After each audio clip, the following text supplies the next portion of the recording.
અજ્ઞાનતાનો એક પરાકાષ્ઠા કે સ્થિતિ અજાણતા થઈ જાય છે. જેમ કે મકર સંક્રાંતિ છે, તો એક જ દિવસમાં બધાને પુણ્ય કમાવાની ઈચ્છા હોય છે, હે ને? બધાને એક જ દિવસમાં લાડવા, લાપસી, ગોળ બધું જ ખવડાવવું હોય છે, અને પાછું પોતાના હાથથી જ ખવડાવવું હોય છે.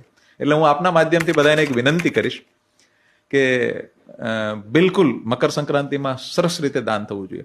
પણ અજાણતા આપણે ગાયોને એક સાથે બધું ખવડાવી દઈએ છીએ, તો ગાયની પાચનની પ્રક્રિયા અલગ છે. એના રૂમેનની અંદર માઇક્રોફ્લોરા ખાવાનું પચાવે છે, અને એની અંદર એની પાચનની પ્રક્રિયા એવી છે કે જ્યારે પણ નવો ખોરાક આપો તો એને 15 દિવસ લાગે એડોપ્ટ થતા. અચ્છા. હવે અચાનક કાર્બોહાઈડ્રેટ અચાનક ખૂબ પેટમાં જતું રહ્યું તો એના માઇક્રોબ્સ પચાવવા માટે તૈયાર નથી, તો એ ડિસ્ટર્બ થશે, એને આફરો આવશે, અને કેટલી મોટી સંખ્યામાં મૃત્યુ પણ થતા હોય છે. એટલે અજાણતા પુણ્ય કરતા કરતા પાપ થઈ જાય.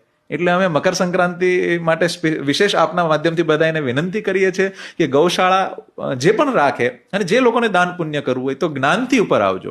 શું કરવાનું કે ભાઈ ત્યાં જઈને છે ને એમ કહેવાનું કે એક સાથે ગોળ નહીં ખવડાવી, આપણે મહિનાનો એક સાથે ગોળ આપી દઈએ, થોડો થોડો કરીને ખવડાવજો. એક સાથે ચારો નહીં, આપણે ચારો આપીએ, થોડો થોડો ખવડાવો. લાપસી એક સાથે નહીં, આવી રીતે કરો. પૈસાનું દાન પણ આપી શકો, પણ જો તમારા હાથથી જ ખવડાવવાની ઈચ્છા હોય ને તો 30 દિવસ જઈને રોજ રોજ ખવડાવજો.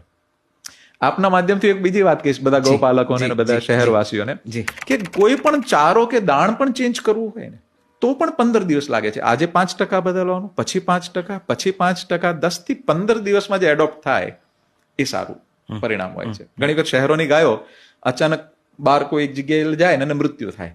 શું કામ? કારણ કે એને એઠવાડ ખાધો છે. હવે એઠવાડ ખાધેલી ગાયને ગમે એવો સરસ મજાનો ઘાસચારો આપશે ને તો એ તે ગાયનું મૃત્યુ નિશ્ચિત ઓલમોસ્ટ હોય છે. કેમ કે એનું રૂમેન એઠવાડ માટે એ સેટલ થઈ ગયું હોય છે. તો એને ધીરે ધીરે પેલા એઠવાડમાંથી પાકેલું ભોજન દેવું પડશે. જ્યારે એને શિફ્ટ કરીએ છીએ શહેરમાંથી બહાર, અચાનક પકડીને લઈ જઈએ છીએ બહાર, તો એની માટે એને પહેલા 5% ઘાસચારો આપો, પછી 10% આપો, 20% આપો. 25 દિવસની સાયકલ એને લઈ જશો તો મોર્ટેલિટી રેશિયો નહીં આવે. બરાબર છે. તો આ બધી જ્ઞાનથી ઉપર આવવાની વાત છે. એટલે મકર સંક્રાંતિમાં એક નહીં 10 વખત બધું દાન કરજો, પણ સમજણ સાથે. વાહ.